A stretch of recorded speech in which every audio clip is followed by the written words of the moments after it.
젊은 사람의 경우에는 원인이 좀 더 뚜렷한 경우가 많기 때문에 고개 치료가 잘 되면 정말 거의 100% 돌아오는 경우가 많습니다. 그 중에서는 굉장히 고위험도 섞여 있고 특히 이제 좀 치명적인 유전자들 있죠.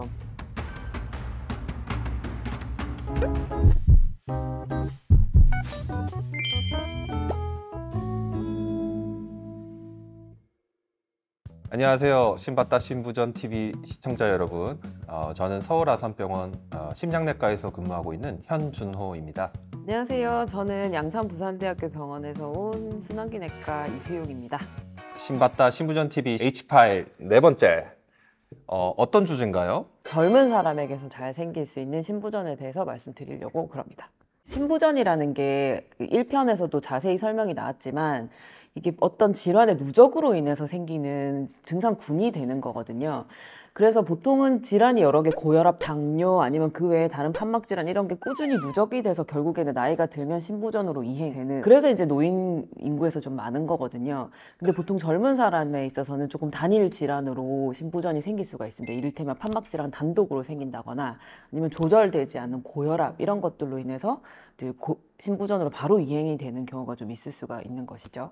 젊은 사람의 경우에는 한 가지가 엄청 나쁘면서 생기는 경우가 좀 더 많다는 얘기시네요. 제 생각은 그래요. 이를테면 제가 얼마 전에도 경험을 한 환자들이 고혈압이 있다고 들었는데 치료하지 않고 귀찮아 일하고 낮에는 이제 뭐 컴퓨터 하고 이런 거 하다가 밤에 운동 안 하고 야식 먹고 자고 이제 이런 생활 패턴을 가진 비만인 사람들도 많이 있을 수 있고. 좋은 것 같은데? 다들 그렇지 않나요?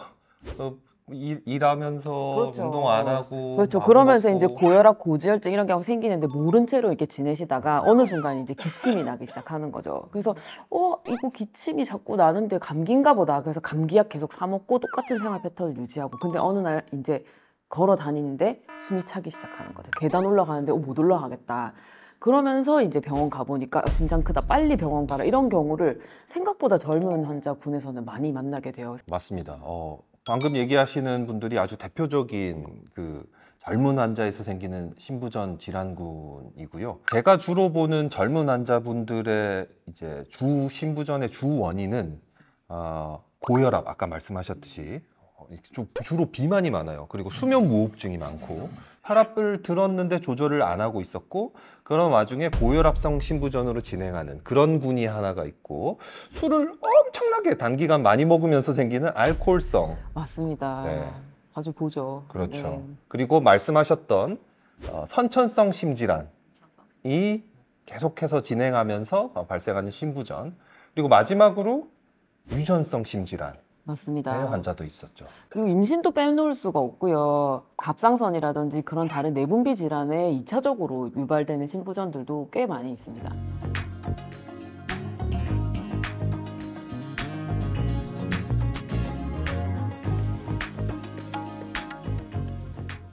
젊은 분들이 신부전을 진단받으면 좀 치료 방법이 다른가요? 나이에 상관없이 치료는 비슷하다, 일단. 그런 거고, 또 하나 첨부하자면은 젊은 환자에서 어떤 원인이라고 특정 지을 만한 것들이 뚜렷하게 있다면 그 원인을 반드시 교정해야 된다라는 게 굉장히 중요합니다. 예를 들어서 술을 많이 먹는다.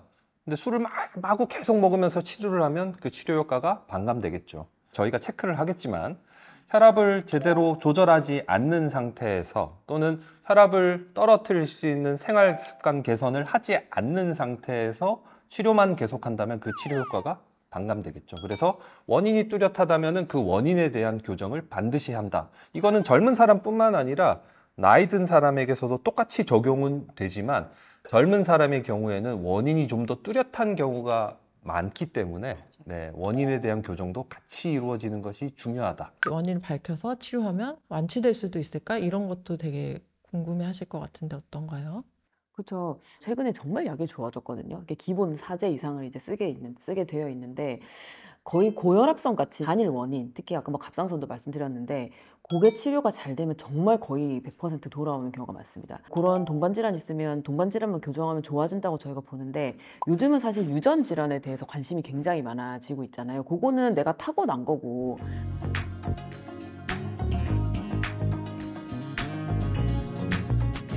그런 거를 타고나는 환자들은 사실 치료를 해도 별로 안 좋아하시는 환자들이 있어요. 특히 이제 좀 치명적인 유전자들 있죠. 치료를 해도 약간 반응을 보이다가 점점 악화되면서 결국엔 심장마비, 급사 이런 특정한 유전자들이 좀 있어요. 그래서 뭔가 반응이 저희가 일반적인 치료 방향에 따르지 않는다. 그리고 혈압도 안 높고 비만도 없고 생활 습관도 뭐 그렇게 이상한 것 같지 않은데, 그리고 초음파를 봤을 때 판막이나 이런 것도 괜찮은데 뭔가 계속 악화 일로를 간다. 그럼 유전자 검사 딱 해보면 나올 수가 있거든요. 그러면 저희가 뭐 중증 치료 영역으로 이제 넘어가야 되는 그런 환자들도 요새 꽤 많이 발견이 되고 있어요. 실제로 제 환자 중에서도 저한테 이제 신부전으로 딱 진단받고 치료를 시작했는데 알고 보니까 언니가 심장 이식, 그 언니는 첫 언니는 급사, 부모님도 급사, 이런 식으로 가족 전체가 뭐 조카도 심장 이식, 이런 식으로 다른 병원에서 각각 이제 다 받은 거죠, 각자. 그러니까요. 네. 그게 너무 안타까운 게, 그거를 사실은 처음에 우리가 인덱스 페이션트라고 하죠. 이 가게에서 누군가 첫 환자가 나왔을 때, 근데 그게 벌써 스크리닝이 쭉 다 됐으면, 요새는 약이 워낙 좋기 때문에 몇 가지 치명적인 유전자를 빼면 치료하면 굉장히 좋아진단 말이에요, 젊은 시기에. 근데 그거를 이제 안 해서 환자가 끝까지 갔을 때 늦게 치료가 시작된다거나 놓쳤거나 그런 경우, 저희가 요새 이렇게 유전자 치료 많이 해도 꽤 많이 발견돼요. 저희가 이제 진료를 볼 때 신부전 환자에서 가족들이랑 같이 와라라고 하는 의미가 바로 유전성의 의미가 있을지 이런 것들을 보기 위해서. 그렇죠. 네. 그런 경우에 빨리 증상이 진행되기 전에 치료를 하면 이 진짜 아버지나 할아버지 때처럼 급사하거나 아니면 신부전으로 막 이식하고 기계 달고 이런 것까지 안 갈 수도 있거든요. 아니면 보통 한 이 가게는 다 30대, 40대 죽었어. 근데 치료를 잘하고 뭐 스크리닝을 잘해서 이 친구는 뭐 이식을 60대에 했다. 그럴 수도 있거든요. 그렇기 때문에 최대한 자기 심장 가지고 사는 기간을 늘리거나 아니면 뭐 리스크 없이 살 수도 있는 건데, 그런 것들을 놓쳐지는 경우가 꽤 있다. 그래서 의사들이 그걸 스크리닝하고 보호자나 환자들도 그런 거에 협조를 해줘야 된다는 게 굉장히 중요하다고 할 수 있습니다. 그러면은 젊은 신부전만의 뭐 특징 같은 게 좀 있나요? 저는 극과 극 양극단에 있다고 생각을 좀 하거든요. 어떤 환자들은 되게 원인도 명확하고 치료도 굉장히 반응도 좋고 하는 분들이 있고, 반대쪽 극단에 있는 분들은 유전성 심근증 해서 예후도 안 좋고 약에 대한 반응도 쉽지 않고 이러다가 무슨 일도 발생하고 박동기, 제세동기까지 넣고 결국은 뭐 심장 이식까지도 하게 되는 그런 무서운 환자군도 있는 것 같아요.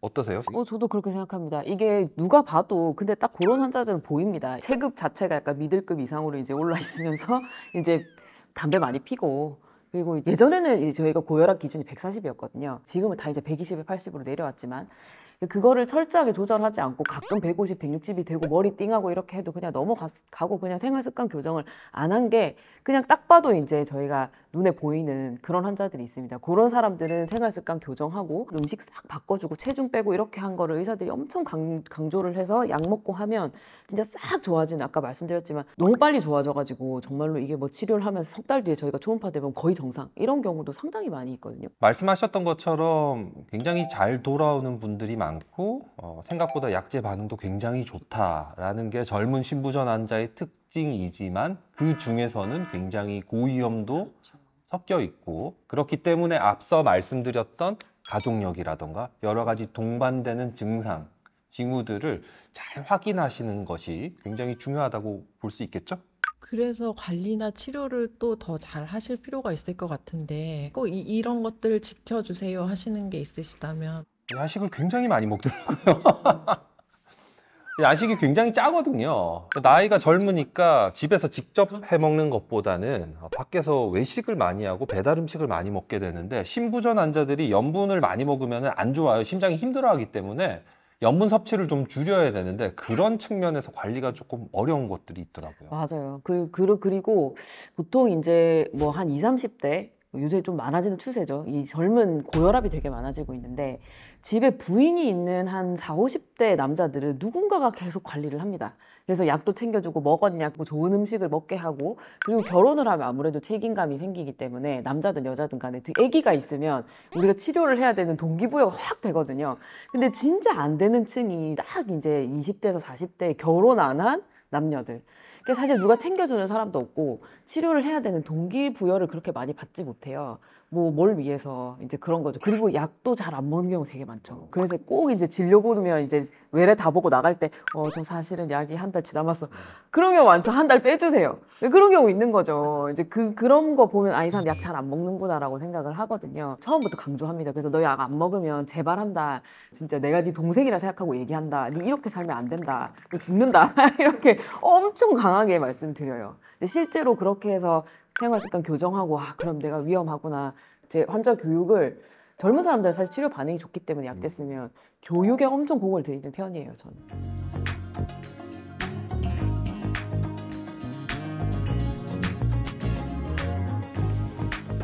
특히 또 젊은 여성들이 임신하고 겪는 신부전도 있잖아요. 특히 자간증, 그 임신 중독증이라고 하죠. 그런 환자들이 한 번씩 의뢰가 옵니다.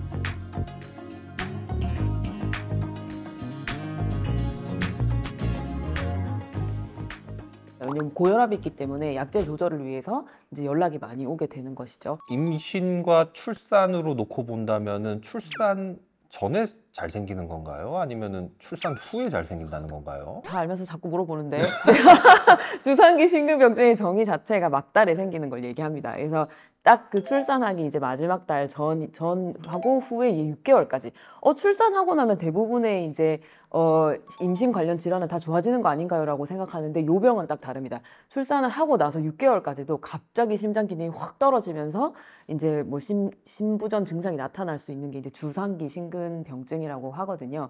원인은 좀 불분명해요. 그죠? 호르몬 변화가 심장에 영향을 미칠 수 있다라고는 현재까지 알려는 져 있는데, 그러면 모두 다 호르몬 변화가 일단 출산하고 나면 생기는데, 임신하고 왜 누군가만 생길까? 왜 누군가만 생길까라는 것들은 아직 잘 몰라요. 일부에서는 그런 유전적 소인을 가진 분들이 더 잘 생긴다 이런 얘기도 있지만 현재까지는 잘 모른다. 그러면 그런 분들은 본인이 좀 관리해서 조금 조절하거나 이럴 수가 있는 건가요? 원인 질환 관리를 잘 하시면 됩니다. 임신 중독증 관리가 잘 돼야 되고 보통 생기고 나서 발견이 되기 때문에 주산기 심근병증을 내가 예방해야겠다 이렇게 생각하실 필요는 전혀 없고 발생이 되면 이제 치료를 하는 건데 그 원인이 될 만한 임신 중독증이라든지 그런 걸 미리 알게 되는 거니까 항상 신부전은 마지막에 오거든요. 그 앞에 먼저 진단된 질환을 열심히 치료하면 이제 예방을 할 수 있고 이미 발생을 하고 출산을 했다. 그러면 우리 일반적인 이제 젊은 사람들이 아까 말씀드렸던 신부전 약제 치료 그런 거는 굉장히 이제 프로토콜이 잘 되어 있거든요. 그대로 딱 따라하면 되고 한 가지 이제 좀 다른 거는 브로모크립틴이 이제 뭐 치료가 들어왔더라고요. 이 가이드라인에도. 그래서 출산하고 나서 이제 이게 나오면 브로모크립틴이라는 약 있죠. 그걸 쓰면서 이제 수유를 멈추라고 되어 있습니다. 주산기 신부전이 발생하는 경우에 앞서 언급한 것처럼 호르몬이 영향을 미칠 수가 있는데 특히나 출산하고 나서 수유를 하게 지시하는 호르몬이 연관이 있을 수 있기 때문에 그것을 막아주는 약제가 주산기 신부전 환자에서는 추가적으로 다른 일반적인 신부전 환자와 다르게 사용될 수 있다라는 게 좀 특징이죠. 치료했을 때 반응은 일반적인 신부전 환자와 차이가 있나요?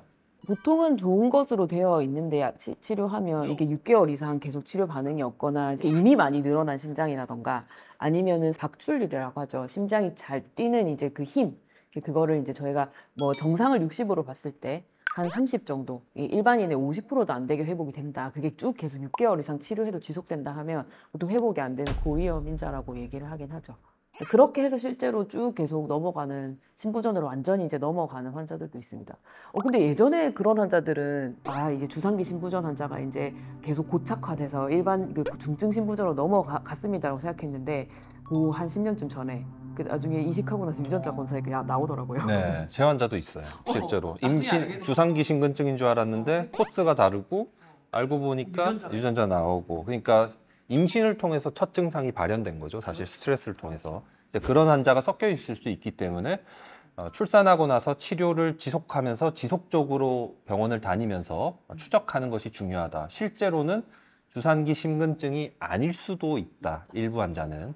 이런 것도 굉장히 중요한 포인트네요. 그죠? 그러면 임신 연관 신부전이 있었던 환자는 다시 임신해도 되나요? 보통 못하게 하죠. 네. 네. 치료를 해서 이제 무사히 잘 했다고 하더라도 이게 재발을 하면 이제 똑같은 상황으로 재발할 수 있고 특히 유전자 나온 경우는 가능성이 굉장히 높지 않겠습니까? 그때 이제 바로 나오는 게 이제 지네틱 카운슬링, 그러니까 이제 유전 상담이 되겠습니다. 일반적으로 주산기 신부전의 경우에 완전히 회복하더라도 다시 임신했을 때 재발 위험은 있다고는 알려져 있고요. 그렇지만 완전히 회복한 환자에게서 재발 위험이 아주 높지는 않고요.